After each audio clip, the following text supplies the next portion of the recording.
just focusing on the future and just focusing on living from the end isn't for everybody. Some people are really, really, really good at it. And some people have too many negative emotions that need to be like handled, that like things need to change in their, routine. They need to know that it's okay to feel certain ways, and they need to start giving themselves permission to do that. So just that alone isn't always going to work for everybody. So that's like the future, right?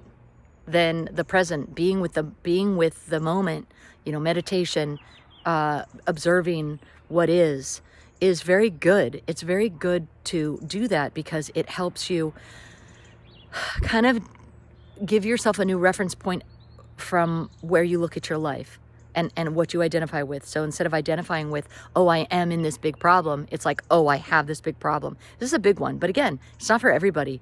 It takes a lot of time. It's a huge learning curve on that one. The third one is inner work or shadow work.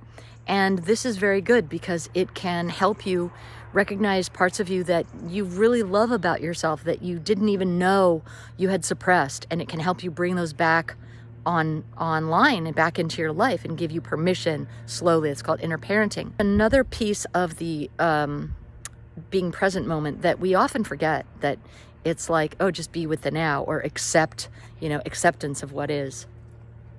But also one thing that we can do is allow ourselves to have the good things that are already in our life, not in a Pollyanna way, but where you look at the thing and you go, okay, this beautiful forest, am I really allowing myself to feel like great in here?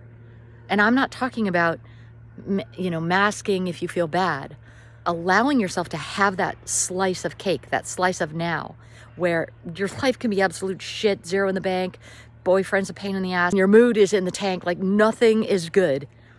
But it's still possible to be like, I am going to take this piece of now for myself. I'm going to have this almost as an act of rebellion, not as an act of complacency. It's a big, huge difference. Okay, there's 3, past, present, and future.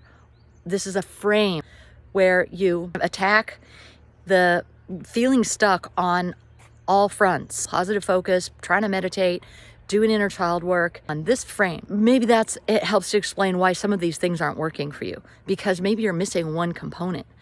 And which one of these is the one that you feel the best at, that you feel is the most natural, the easiest, there's the least resistance to do. So keep doing that one and like do more of that one.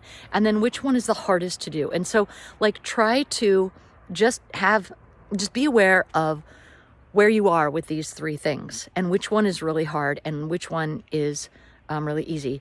And double down on the easy one and start to add a little bit more of the one that's hard. Let's say meditation is hard. Well, maybe don't meditate the traditional way of watching your thoughts.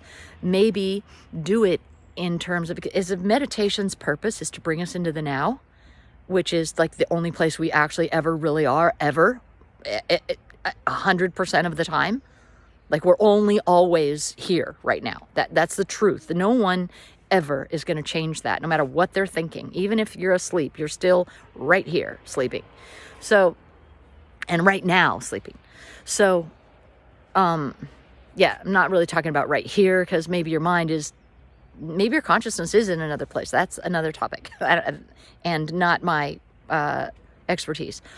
But maybe you're here, you're now, you're in the right now, you're dreaming now, you're on a psychedelic trip now. I'm like giving an extreme example because, to illustrate the point that it's always now. So maybe your meditation practice, maybe the third component of the thing for you, if meditation is hard and you don't know how to get into it, do one thing, find one thing, remember one thing, or it's not really remember because it has to be in the now, but latch onto something like what I was talking about, the forest, and just visit that. Like be aware of how you're feeling about, and can I receive this good thing? It has to be a good thing. Find a good thing. Maybe it's a smell.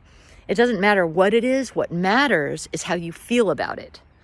Like, and the conscious allowing it in, especially for women, because who either live alone or run a business or feel terribly alone and are with somebody. It's because we are by nature the receivers. Duh, right? So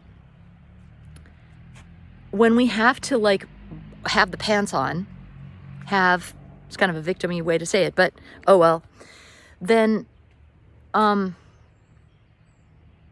it can become really stressful. It can become a chronic stress that we don't even see anymore. We just are operating from this mode constantly. Like, I'm alone and I don't work for somebody, so I gotta be on go and do everything for myself. And then just like the domestic stuff like cooking and shopping and all that. Ugh, all that.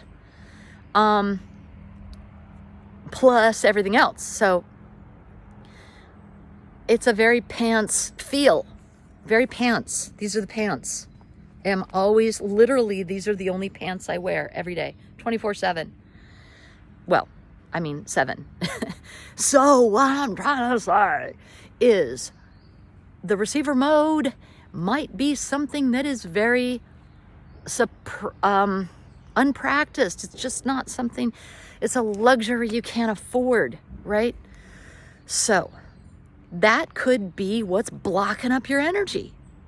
This whole talk is about how to unblock your energy and start moving more towards what is going to make you feel like you in your life. And kind of like, yeah, like feeling courageous, feeling like you can do it, feeling like you want to do it.